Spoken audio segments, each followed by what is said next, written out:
За энэ бичлэгийг мэдгүй юу болов шууд эхлүүлж байна. Уул найл 7 хоногийн өмнө би ингээд бичлэгүүд хийгээд оруулах гэсэн боловч ингээ өөрийгөө ингээд ямар нэг ажлаар дараал хойшлуулаад явуулсан.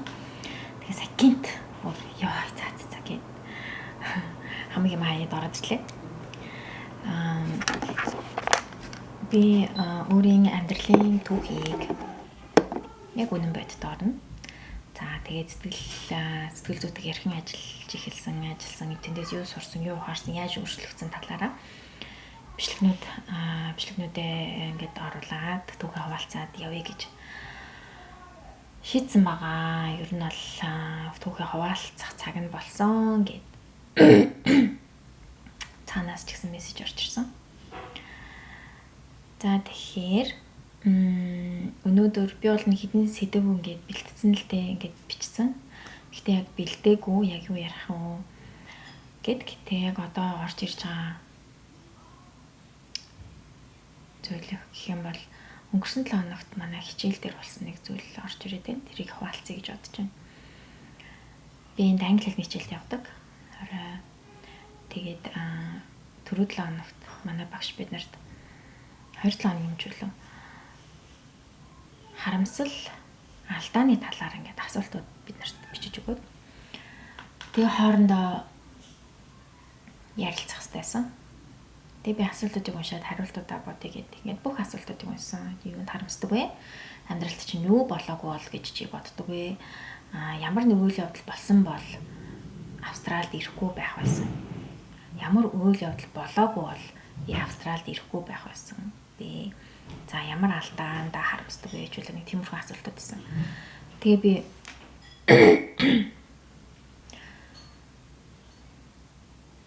хариултыг бодож исэн чинь надад юуроос хариулт байхгүйсэн. Надад хэлэх хариулт байгаагүй. Яг л би юунд ч харамсгаа болсон юмсан. Амьдралынхаа бүр ямар ч үйл явдалд надад харамсдгаа гэсэн юм юуроос байхгүйсэн. Алдаа гэсэн чинь надад алдаа гэдэг хамар байхгүй наа. Хариулт нь тийм байсан, надад алдаа байхгүй. Тэгээ ер нь тэр өдрийг болтол би ерөөсөө энийг анзаараагүй. Өөрөөсөө асуугаагүйсэн лээ. Тэгээд мэдсэндээ агиох баярлсан. Өөрөөр агиох бахархсан.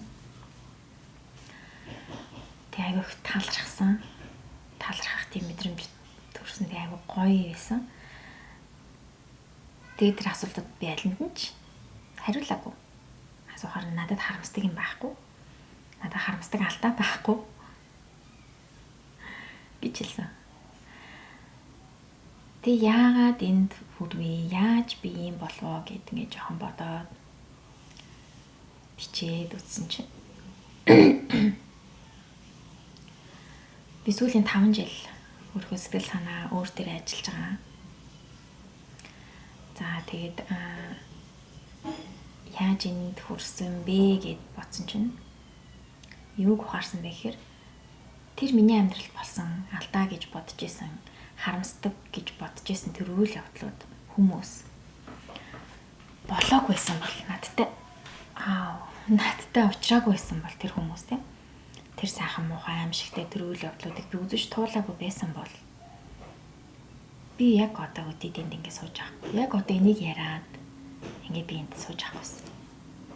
Би яг одоо энэ байгаа өөртөө, яг одоо байгаа энэ амьдралтай хайртай. Маш их бүр юугаар солихгүй. Хэрвээ надаас чи ямар нэг юмас солиод эсвэл хүүхэд насныхаа нэг зүйлийг өөрчлөх байсан бол ч юм уу эсвэл найз нөхөд ээж аав эгч дүүс одоо юу гэдэг юм эргэн тойрноо өөрчлөх байсан бол одоо өөр улсад төрсөн бол ч юм уу тэгж асуух юм бол би үгүй.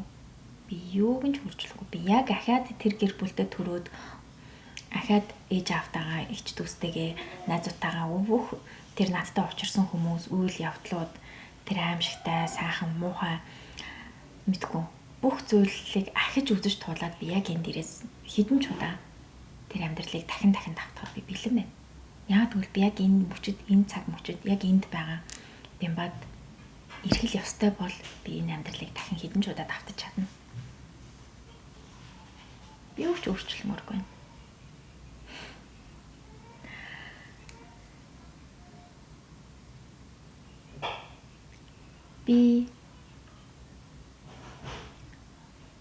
бид нар ингэдэг тийм. Одоо чи нэг тэр ангид надтай ярилцчихсэн тэр миний надтай хамт асуултанд хариулжсэн охин Солонгос охин байсан. Тэр охин болохоор би ингээд нэг Солонгос юм том компанид ажилладаг байсан. Гэхдээ ингээд надад 2 сонголт байсан. Тэгээ би нөгөө компанийг сонгоцсон бол үүдээ аягүй сайн явж байгаа гэсэн гэж надад хэлсэн. Тэрийг сонгоогүйд харамсдаг гэж надад хэлсэн. Окей. Би тэр охинд ямар ч зүйл хэлээгүй. Тэгээ нэг зүйл хэлсэн. Хэрвээ чи магадгүй тэр компанид ажиллаж исэн бол чи энд сууж явахгүй хаасан баха гэдгсэн чинь yeah maybe гэхдээ ингээд гээ хэлсэн. Бид нар юмыг яг мэддэг юм шиг ярьдаг. Юу болохыг ирээдүг мэддэг юм шиг. Бистэ тэрнтэй суудсан бол би үүдэж жаргаж байхгүй юу? Эсвэл би тэр ажлыг сонгоцсон бол би үүдэж тийм болцсон байхгүй юу? Би өстө тэрийг л хийгээг бол өстө. Одоо юу гэдэг тийм болцсон байхгүй юу гэв. Бид нар юу ч мэддэггүй. Юу ч мэддэггүй. Магадгүй чи тэр харамсчихсан тэр сонголтоо хийсэн бол чи өдөд амьд байхгүй ч байх байсан юм билүү?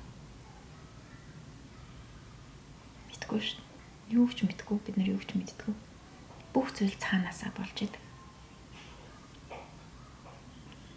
Ямар нэг шалтгаантай ардаа. Тэрийг сонгоогүй чинь ардаа нэг шалтгаантай. Чи өнөөдөр байгаа энэ амьдралдаа ирэхийн тулд чи тэрийг сонгоогүй. Мэдгүй. Одоо юу гэдэг би одоо тэрнтэй суусан бол гэж боддог болцоо юу. Өнөөдөр одоо чиний хажууд гүүгээ явж байгаа тэр хүүхэд төрөхийн тулд чи тэр хүнтэй суугаагүй. Мэдгүй. Бид нар юу ч мэддэггүй. Гэтэ мэддэг гэж боддог. Энийг ойлгосон учраас, энийг мэдсэн учраас би өнөөдөр харамсах юмгүй, ямар ч галтай байхгүй гэж амар ихтэй ингэ яриа сууж байгаа. Хэрвээ надаас 5 жилийн өмнө ч юм уу юунд харамсдаг гэх юм бол би ингээ уртаа л лист гаргаж чадна. Чадах байсан ба. Листээ тэгээг байсан бол, ингээг байсан бол гэл тэ. Бид нар юу ч мэддэг. Чи өөрөөсөө асуугаад үзтээ юунд харамсдаг вэ гэхээр магадгүй ингээл тэгэхэд юм гарч ирж магадгүй. Тэг яг тэр үйл явдал болсон бол чи яг дараагийн тэр болох 1-2 жилийн дараа эсвэл энэ өнөөдрийг хүртэлх яг энэ үйл явдлыг чи яг тааж мэдхүү. Таагаад ч чиний таамаг зүгээр л таамаг үнэн биш. Чи юу ч мэдэхгүй. Тэгэхээр бид нар яг одоо чамд тэр үйл явдал болоог нь надад шалтгаантай. Тэр хүнтэй уулзраагүй. Тэр зүйл бүтээгүй. Тэр сэтгэлийн шарахыг, тэр өвдөлтийг, тэр аз жаргалыг мэдэрсэн бүгд ардаа шалтгаантай. Бүгд чамайг өнөөдөр энд авчирсан байна. Харамсах юм юу ч байхгүй. Чи тэндээс ямар нэг юм сураад, ямар нэг юм ойлгоод ирсэн байгаа. Хэрвээ сайн ухаж бодох юм бол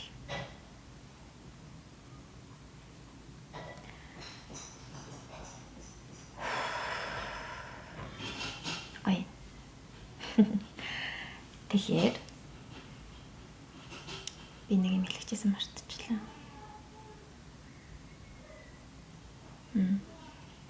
Бүх зүйл ардаа учир шалтгаантай болдог.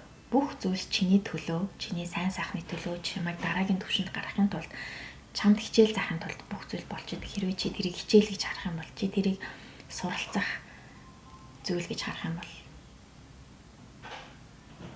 хүчээр хөгжүүлж идэг чамайг. Чи энэ бичлэгийг үзэж байгаа ч гэсэн ардаа нэг шалтгаантай. Магадгүй чи сэтгэл зүйдээ анхаардаг хин нэгэн баг. Магадгүй чи сэтгэл зүйг судлаад сонирхоод явж байгаа эхлүүлээгүй ч юм уу, эхлүүлэх гээл ингээл эргэлзээл, тэнгэлзээл судлаад асуугаал явж байгаа хин нэгэн байж магадгүй. Яг одоо тэр сэтгэл зүйч рүүгээ мессеж үз.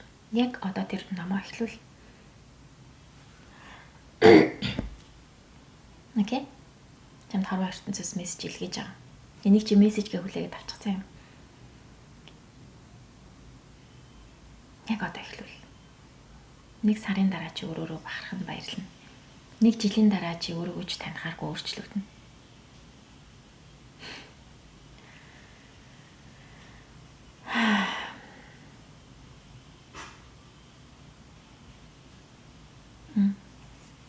Баярлалаа. Бичлэгэн дээр дарж үзсэнд.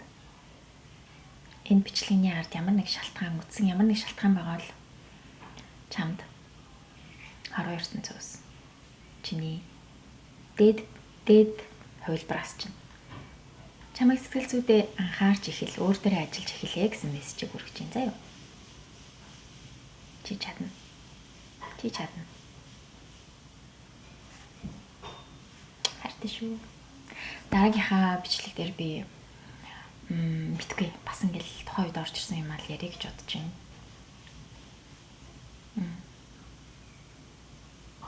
Баярлаа. Дараагийн бичлэгээр уулзцгаая. Баяр та. Хайртай шүү.